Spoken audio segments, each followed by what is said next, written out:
মধ্য গুৱাহাটী বিধান পৰিষদৰ উদ্যোগত আজি আমি ইয়াতে আৰ্য বিদ্যাপীঠ খেলপথাৰত আজি আমি সংকল্প সমাৰোহ অনুষ্ঠিত কৰিছোঁ।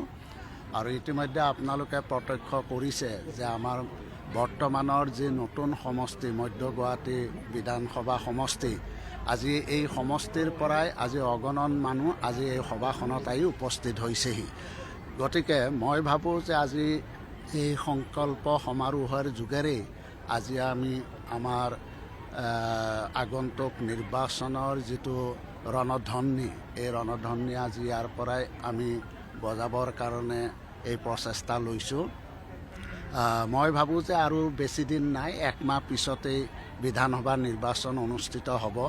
আৰু এইটো নিশ্চিতভাৱে ক'ব পাৰোঁ যে মধ্য গুৱাহাটী বিধানসভা সমষ্টিৰ পৰা নিশ্চয় মিত্ৰজোঁটৰ প্ৰাৰ্থী এইবাৰ জয়ী হোৱাটো 100% নিশ্চিত। আৰু মধ্য গুৱাহাটী বিধানসভা সমষ্টিটো যিহেতু মোৰ দায়িত্বতে আছে, গতিকে মই ভাবোঁ যে আগন্তুক বিধানসভাৰ নিৰ্বাচনত বিজেপিৰ নেতৃত্বই নিশ্চয় মধ্য গুৱাহাটী বিধানসভা সমষ্টিৰ ক্ষেত্ৰত সহানুভূতিৰে বিবেচনা কৰিব। আৰু মই ভাবোঁ যে আমাৰ নেতৃত্বয়ো নিশ্চয় আমাৰ এই মধ্য গুৱাহাটী বিধানসভা সমষ্টিটো আমাৰ অগপৰ দখলত ৰাখিবৰ কাৰণে নিশ্চয় প্ৰচেষ্টা হাতত ল'ব। বিৰোধী দল প্ৰাৰ্থী কিমান প্ৰত্যাহ্বানমূলক হ'ব?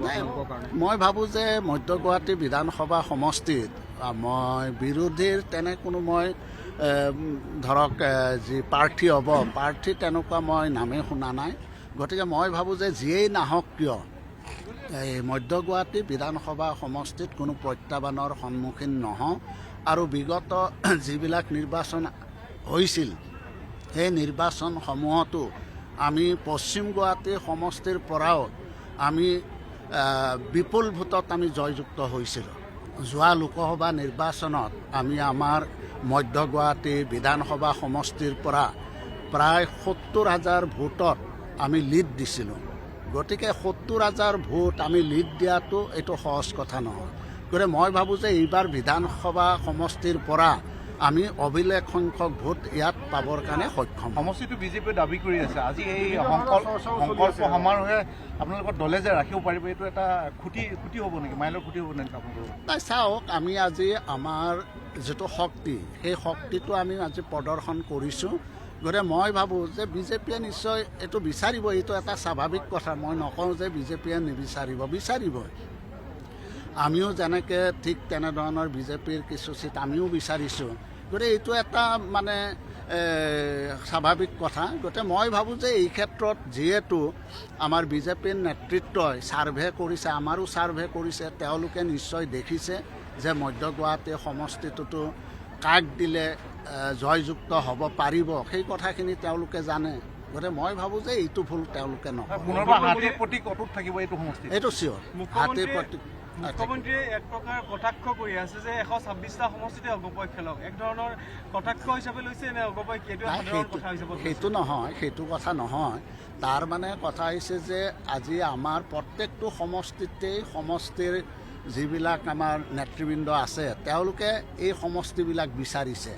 গতিকে দেখা পাইছে যে গোটেই সমষ্টি যদি বিচাৰে তেতিয়াহ'লেতো আৰু তেনেধৰণৰ বক্তব্যটো ৰাখিবই। কিন্তু যিহেতু আমি মিত্ৰজোঁটত আছোঁ, আলোচনা হ'ব, আৰু আলোচনাও ইতিমধ্যে অনানুষ্ঠানিকভাৱে 2-এটা আলোচনা হৈছে, সৌহাৰ্দ্যপূৰ্ণ পৰিৱেশত হৈছে, ভাল পৰিৱেশত হৈছে। গতিকে মই ভাবোঁ যে তেওঁ যদিও কৈছে, গতিকে সেইটো তেওঁ কেতিয়াও তেনেধৰণৰ হেৰি নহয়। আমি ক'ব পাৰোঁ নেকি যে ৰমেন্দ্ৰ নাৰায়ণ কলিতা পুনৰবাৰ ফাইনেল মধ্য গুৱাহাটী? এতিয়া মই আজি নকওঁ, আলোচনাটো হ'ব লাগিব। মই যদি নিজে কৈ দিওঁ যে এইটো নিশ্চিত, তেতিয়াহ'লেতো আলোচনাৰ কোনো প্ৰয়োজনেই নাই। গতিকে আলোচনাটো হওক। কিন্তু মই ভাবোঁ যে মোৰ নিজৰ ওপৰত বিশ্বাস আছে যে, আৰু বিজেপি নেতৃত্বৰ বিশেষকৈ মাননীয় মুখ্যমন্ত্ৰীৰ ওপৰতো মোৰ বিশ্বাস আছে যে মই এই চিটত অহাবাৰ প্ৰাৰ্থী হিচাপে মনোনীত হ'ব পাৰিম। বন্ধুত্বমূলক আসনৰ খেলাৰ কাৰণে প্ৰস্তাৱ দিয়ে, তেতিয়াহ'লে আপুনি সাজুনে? বন্ধুত্বমূলক আমাৰ নকৰে, সেইটো আমাৰ এটা পাৰ্টিৰ ডিচিশ্যনো আছে যে বন্ধুত্বমূলক মানে কৰি আমি এটা বিৰোধী দলক সুবিধা দিব নিবিচাৰোঁ। বন্ধুত্বপূৰ্ণত আমি নাই। কাৰণ বিৰোধী পক্ষই যাতে জয়যুক্ত হ'ব পাৰে তেনে সুযোগ আমি নিদিওঁ। মানে বিজেপি